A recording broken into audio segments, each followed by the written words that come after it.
quand mes pensées voyagent ou que mon cerveau s'active et que mon cerveau se complique la vie, la Bible me permet de revenir à mon souffle. Je reviens à la parole comme à mon souffle qui s'apaise. Je reviens à la parole comme on respire. Je reviens à la parole qui me fait respirer, qui respire en moi. Elle se déploie, c'est comme si elle ouvrait les alvéoles de mes poumons. Elle me raccroche une sorte de rythme vital. Et dans la marche aussi, parce que je marche beaucoup, c'est aussi un des bonus de ce confinement, c'est de marcher énormément. En marchant, c'est comme si je respirais la parole, un verset que je choisis ou qui me vient à ce moment-là. Je la scande un peu comme je marche, je la rythme comme j'avance. Et la parole est un peu comme un rythme vital, naturel, comme ça, comme mon cœur qui bat. La parole comme la vie en moi, comme sa vie en moi.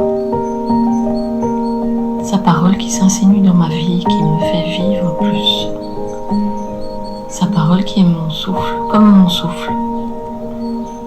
comme mon pas, et comme la vie. Avions-nous oublié la beauté inouïe de l'existence, se demande la philosophe Marianne Chaillan.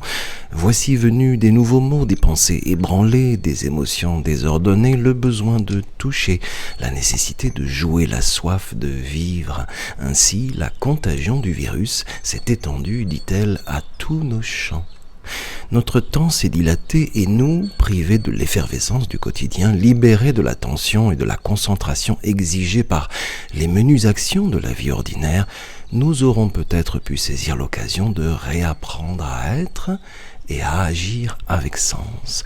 Marie-Christine me dit que ça a été difficile de lâcher tout ça.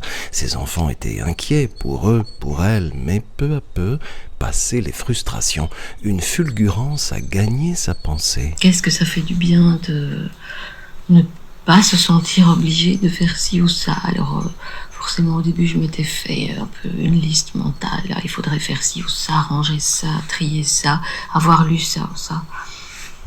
Mais en fait, je me suis dit, non, on va y aller une chose après l'autre. Juste ce qui se présente, mais moins vite. Prendre le temps.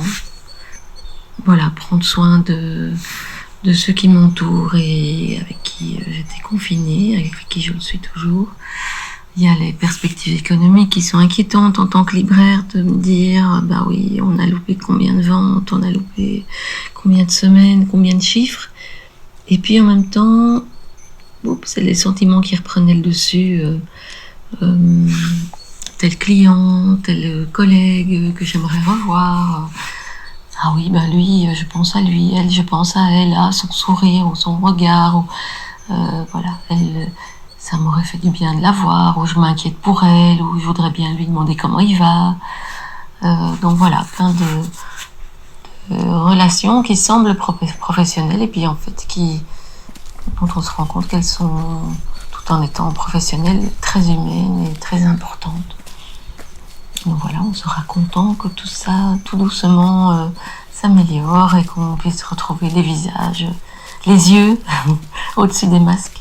Séparés de ce qu'on aime, on se rend compte à quel point les yeux, les mains, la force du corps, l'immensité belle d'ouvrir ses bras et accueillir quelqu'un là, tout ça a violenté notre mémoire affective, a aiguisé la notion même de privation. Le vivre ensemble lui manque, me dit-elle, vivre ensemble la réalité du Christ, sa présence partagée.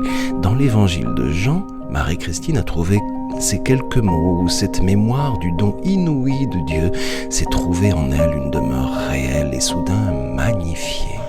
Celui qui mange ma chair et boit mon sang demeure en moi et moi, je demeure en lui. Alors, évidemment, au premier degré, manger sa chair et boire son sang quand on est privé de célébration et de liturgie, c'est compliqué, mais voilà.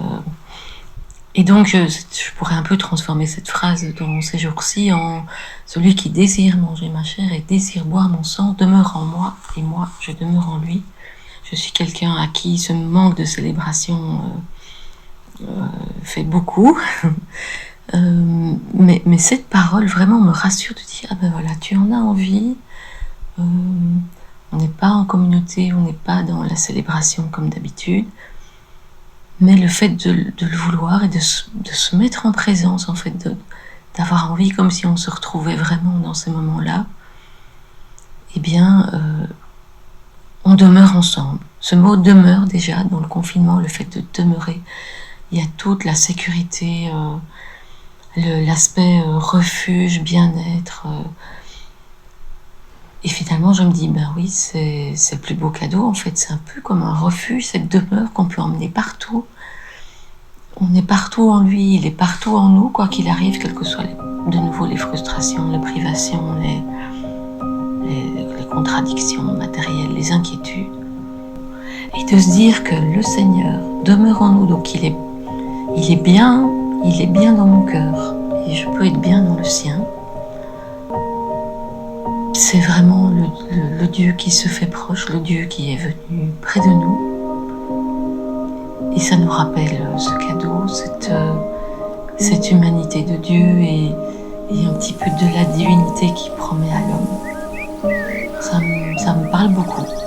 Quelques paroles déroutantes, aimantes et lumineuses que Jésus formule en 2-3 mots que ses amis dans leur tourment ne comprenaient pas et si vite oubliaient. Ces mêmes paroles, vives et nues et telles quelles, que Jésus donne et qui donnent de l'air à ce lieu nouveau où demeurer en nous-mêmes, là où vivre avec Dieu maintenant et toujours.